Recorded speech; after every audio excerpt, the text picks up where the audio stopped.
Assalamu alaikum viewers. It's me Muhammad Wakar from the platform of Creative Learning Hub. Today we are going to start discussion about how to write an effective essay. In the previous video, we people discussed the basic definition of an essay and what are the different types of the essays we have. सो जब हम लोग essay writing की बात करते हैं तो then we people can say that essay writing is a complete technique. अगर हम लोग इस टेक्निक में डिफरेंट स्ट्रेटजीज को फॉलो कर लेते हैं, डिफरेंट पॉइंट्स को अगर हम लोग अपने माइंड में बिठा लेते हैं तो then we people can generate a good and effective essay by ourselves. So let's move towards the techniques or the things which are important according to the point of views of the essay writing. किसी भी essay के हमारे पास तीन parts होते हैं, तीन हिस्से होते हैं। सबसे जो पहला हिस्सा हमारे पास किसी भी essay का होता है, that is considered as an introduction of the essay. जो सेकंड पार्ट होता है, that is the body of an essay. और जो थर्ड पार्ट होता है, that is the conclusion of an essay. For example अगर हम लोग 5 पैराग्राफ्स का कोई भी एक ऐसे लिख रहे हैं तो उसमें जो पहला पैराग्राफ होगा हमारे पास, that would be the introduction of the essay, और जो नेक्स्ट 3 पैराग्राफ्स होंगे वो उस ऐसे की बॉडी में इंक्लूडेड होंगे, और जो लास्ट हमारे पास पैराग्राफ होगा उस ऐसे का, उसको हम लोग कंक्लूसिव पैराग्राफ ऑफ एन ऐसे कंसीडर करेंगे। सो अब हम लोग इनकी फर्दर डिटेल की तरफ बढ़ते हैं कि जब हमने इंट्रोडक्शन लिखना है किसी भी ऐसे का तो उसको हम लोग कैसे फॉर्म कर सकते हैं, कैसे लिख सकते हैं, और फर्दर इंट्रोडक्शन में हमारे पास कौन कौन सी चीज़ें आ जाती हैं। जब हम लोग इंट्रोडक्शन की बात करते हैं तो it means that we people show the main idea of our essay in the introduction. अब जो हमारा इंट्रोडक्शन होता है इट मस्ट बी इंटरेस्टिंग, कि ये बहुत ही दिलचस्प होना चाहिए। दिलचस्प होने से मुराद कि ये अट्रैक्टिव होना चाहिए ताकि ये हमारे रीडर्स की जो अटेंशन है उसको अपनी तरफ ग्रैस्प कर सके, और ये हमारे टॉपिक के लिए भी बहुत ज़्यादा इम्पॉर्टेंट होता है, क्योंकि जब भी किसी भी ऐसे का फर्स्ट पैराग्राफ पढ़ा जाता है, इंट्रोडक्शन उसका पढ़ा जाता है, तो वो बहुत ही एक इफ़ेक्टिव इम्पैक्ट रखता है रीडर के माइंड के ऊपर। तो इसलिए जो फर्स्ट पैराग्राफ है उसको बहुत ज़्यादा अच्छे तरीके से अट्रैक्टिव होना चाहिए। अब जो मेन आइडिया है किसी भी ऐसे का, उसमें हमारे पास एक थीसिस स्टेटमेंट होती है। अब उस थीसिस स्टेटमेंट को कैसे किस तरह से लिखना है, उसको सपोर्ट कैसे किस तरह से करना है, उसकी भी आगे चल के हम लोग बात करेंगे। अब जब हम लोगों ने किसी भी ऐसे का इंट्रोडक्शन लिखना है तो उसमें हमारे पास तीन चीज़ें आ जाती हैं। You people can say that there are the 3 parts of an essay. उसमें जो सबसे पहला पार्ट होता है that is the hook of an essay. अब जो हुक है, what is meant by the hook, it consist of several sentences that pull the reader into the essay। कि ये चंद एक ऐसे sentences होते हैं जो रीडर्स की जो अटेंशन होती है उसको फौरी तौर पर जो है ऐसे की तरफ डाइवर्ट कर देते हैं। कि रीडर जब पहला पैराग्राफ पढ़ते हैं, जब इंट्रोडक्शन पढ़ते हैं, कि उनको ऐसे महसूस होता है कि इट इज़ समथिंग इंटरेस्टिंग, कि हमें वाकई ही इस ऐसे को स्टडी करना चाहिए, हमें वाकई ही इस ऐसे को पढ़ना चाहिए।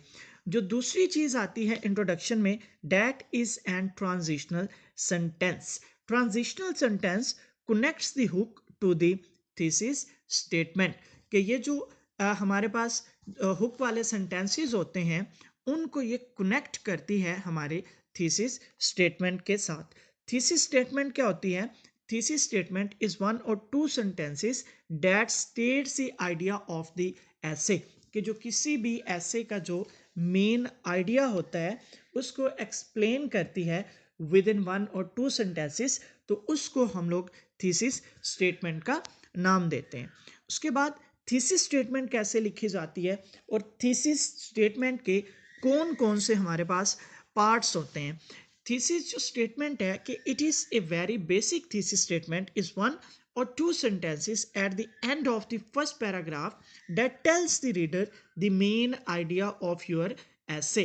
कि जब हम लोग फर्स्ट पैराग्राफ में ऐसे लिख लेते हैं कि फॉर एग्जांपल जिस तरह से अगर हम लोग माई हॉबी के ऊपर ऐसे लिख रहे हैं या माय हीरो इन हिस्ट्री के ऊपर अगर हम लोग ऐसे लिख रहे हैं, तो फर्स्ट जो पैराग्राफ होगा उसमें हम लोग इंट्रोडक्शन में बताएंगे कि हीरो क्या होता है, कि हीरो इज द पर्सन कि जिसने हिस्ट्री में बहुत ज़्यादा जो है वो काम वगैरह जो है वो किए हुए हों। इसी तरह से अगर हम लोग हॉबी के बारे में बात करें तो फर्स्ट पैराग्राफ में हम लोग हॉबी को डिफाइन करेंगे कि hobby is something that we do in our लेयर टाइम। अब जब पहला पैराग्राफ हम लोग एंड करने लगेंगे तो उस वक्त हम लोग अपनी थीसिस स्टेटमेंट को लिखेंगे, उस वक्त हम लोग अपनी थीसिस स्टेटमेंट को राइट डाउन करेंगे।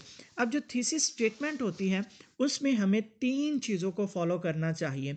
उसमें सबसे जो पहली और बुनियादी चीज़ है दैट इज के it should clearly express what the essay is about, कि आप जो वो थीसिस स्टेटमेंट लिख रहे हैं, जो सेंटेंस लिख रहे हैं, उसमें एक क्लियर कट आइडिया होना चाहिए कि आपका जो ऐसे है वो किस चीज़ के बारे में है। The second thing is it should make a discussable point, के मीन्स कि जो थीसिस स्टेटमेंट आपने लिखी है at the end of the first paragraph वो ऐसी होनी चाहिए कि जिसको आपने बाद में वेरियस जो आपके पास फैक्ट्स होते हैं या एग्जाम्पल्स होती हैं उसके थ्रू आप लोगों ने उसको सपोर्ट करना होता है, कि वो सपोर्टिव होनी चाहिए। एंड द थर्ड वन कि it should indicate the structure of the essay, कि इससे क्लियर कट पता चलना चाहिए कि जो बाकी का हमारा ऐसे है वो किस चीज़ के बारे में है।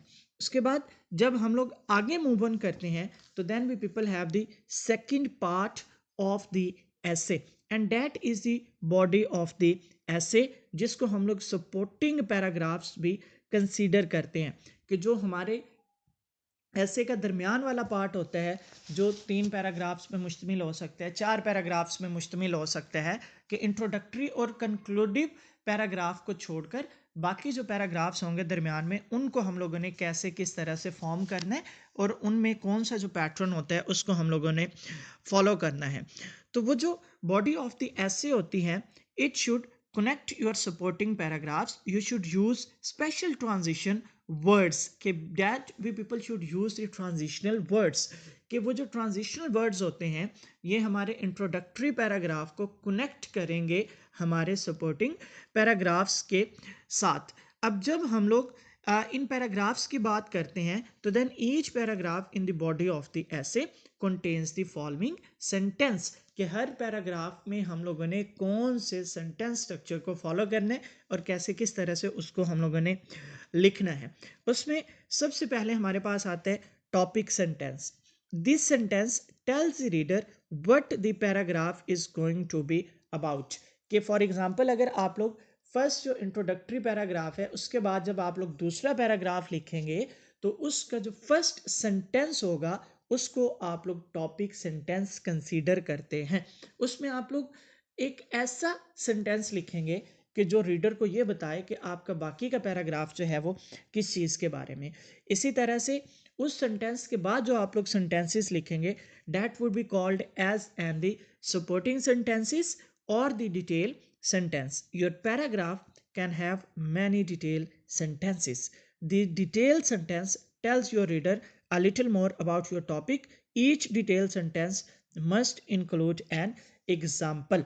कि टॉपिक सेंटेंस के बाद आप जो सेंटेंसेस लिखते हैं उसको आप लोग डिटेल सेंटेंस या सपोर्टिंग सेंटेंसेस कंसीडर करते हैं और वो आपके टॉपिक सेंटेंस को सपोर्ट करना चाहिए। वो आप लोग फैक्ट से भी कर सकते हैं, वो आप लोग जो आपके पास सपोर्टिंग मटेरियल्स होता है या जो आपके पास एग्जांपल्स वगैरह होती हैं उसके थ्रू भी आप उसको प्रूव कर सकते हैं।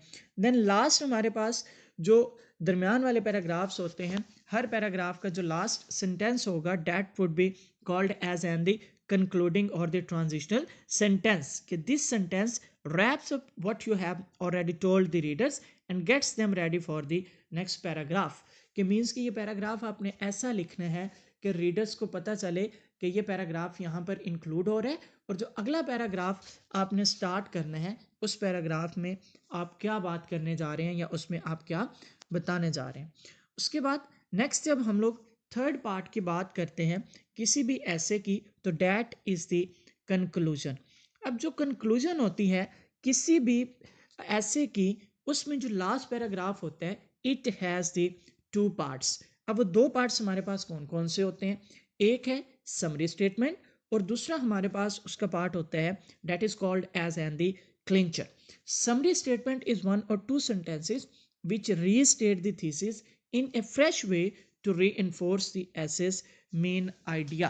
कि इस पैराग्राफ में जो हम लोग स्टेटमेंट लिखते हैं, जो फर्स्ट सेंटेंस लिखेंगे लास्ट पैराग्राफ में, वो ऐसा होगा कि जो आपके ऐसे की जो थीसिस स्टेटमेंट होगी उसको रीइंफोर्स के मतलब कि दोबारा से रिवैल्यूएट करके हम लोग उसको रीराइट लिखेंगे ताकि रीडर्स को पता चल सके कि अब जो ऐसे है it is going to be wind up और कंक्लूड. नाउ जो दूसरी चीज़ है हमारे पास that is the clincher. The clincher is a final thought which should create a lasting impression on the reader. It is also refer to as the closure is your last opportunity to connect with the reader. कि there should be a clear cut idea about the essay, कि एक clear cut idea दे देना है इस क्लिंचर में, इस sentence में, कि आपका जो ऐसे है that is going to be completed. So these are the basic parts of an effective essay writing. Now I would like to share few more things with you one, कि जब आप लोग ऐसे लिख लेते हैं तो उसके बाद आप लोगों को कौन कौन से स्टेप्स को फॉलो करना चाहिए ताकि आप लोग पेपर पॉइंट ऑफ व्यू से अगर मज़ीद कुछ मिस्टेक्स वगैरह उस ऐसे राइटिंग में कर जाते हैं तो आप लोग उसको कैसे किस तरह से अवॉइड कर सकते हैं. उसमें पहले नंबर पर आप लोगों को रिवीजन करनी चाहिए. अब रिवीजन क्या होती है कि रिवीजन मीन्स कि making changes to the content of the paper so that every word sentence and paragraph makes sense to the reader. कि आपको चेक करना है कि क्या कहीं किसी जगह पर आपने पैराग्राफ लेवल पर या सेंटेंस लेवल पर या वर्ड लेवल पर आपने कोई मिस्टेक तो नहीं की. अगर आपने उस मिस्टेक किया है तो आपने उसको कैसे किस तरह से अवॉइड करना है. जब हम लोग रिवीजन की बात करते हैं ना तो then we people can take the three things to understand what is meant by the revision.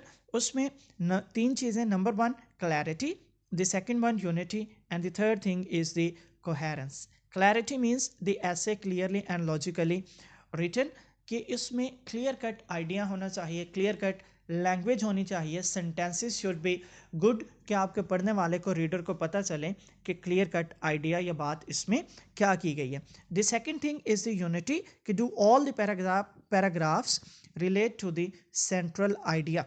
कि सेंट्रल आइडिया से मुराद कि जब अगर आप लोग ऐसे लिख रहे हैं माई हॉबी के ऊपर तो आपके तमाम के तमाम जो पैराग्राफ्स हैं that should be revolved around the my hobby.